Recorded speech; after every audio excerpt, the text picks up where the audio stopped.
Have you ever wondered why purpose-driven people seem to struggle financially? Have you ever wondered if there is a disconnection between wealth and the pursuit of impact? This is a question that I grappled with for years, journeying with people, and I want us to explore it today. A couple of months ago, somebody asked me why I started doing conversations and trainings around money. And to answer that question, let me share a little story. So from a young age, I had the privilege of gaining clarity around what is my life's purpose. And my mission became clear before me, and it was to help people to gain clarity concerning identity and purpose. And that was clear to me as day, and I began working on it and teaching and coaching and writing on it and working with people around this journey. One of the patterns that emerged as I continued on this journey is that I watched brilliant people, great visionaries, continue to struggle to realize their full capacity, continue to struggle to realize their full potential. And that isolated an essential gap that I saw between the two. I began to see the gap between sustainability and the pursuit of purpose. And that drove me because I saw people going either of two directions. On one hand, people who decided that they will live a life of mission, life of purpose and impact. They will do what they believe they are called to do, but resigned financially as though in pursuing their life's purpose, they are not able to grow financially.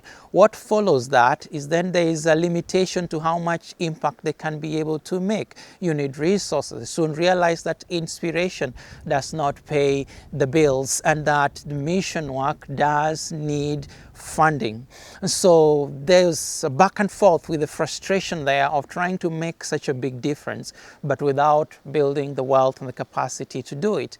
On the other hand, there are people who resigned to this whole subject of purpose and decided that they're going to keep pursuing money and well-being and sustainability. So leaving out an essential part of their beings, they committed their lives to the pursuit of wealth. Now, the good news I have, and this is why I decided to do these sessions, is that purpose and wealth are not diametrically opposed. They're not one or the other. In fact, when you look at purpose intricately, it flows with wealth. Wealth is necessary for the fulfillment of purpose, and just like purpose gives wealth the heart, it gives wealth the why.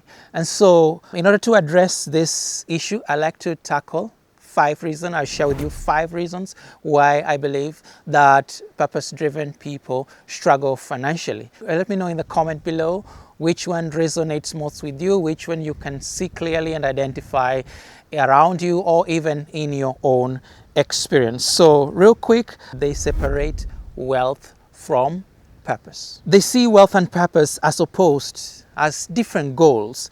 And you see the idea that if I pursue wealth, I will lose my purpose, or if I pursue purpose, then I will not be able to create wealth, or I'll not be able to be sustainable financially. Now, see, this is important to look at because wealth and purpose are not opposed to each other. In fact, in your pursuit of purpose, there is a principle in there which leads to wealth creation. Think about fruit trees, for example. The purpose of the fruit tree, the mango tree, or whatever tree it is to produce for you the fruit. But as it bears the fruit, it also has the principle of sustainability within it. In that very process is also its thriving. And so purpose does hold a key to prosperity if we look at it properly. The second reason purpose-driven people struggle financially is that they focus on the impact they need to make, but ignore value creation. And the drive is good, motivation is good. What difference can I make in the world? But wealth follows value creation, and wealth flows towards value. As we continue to learn, wealth is attracted to value, and everyone, none of us is empty. Every one of us is created with value, and as we explore and mine that value, that wealth within, then the wealth without automatically follows. It's a matter of process. But when we take our attention away from value creation, then we find we diminish our opportunities. We limit what we can or cannot do because now our financial capacity is limited. And with the limit in our financial capacity, then the reach of our impact is also limited. The other reason why purpose-driven people struggle financially is they master the mission but fail to master the money. They master the mission, the why, the destination, where you're going, but fail to master the vehicle that will get them there.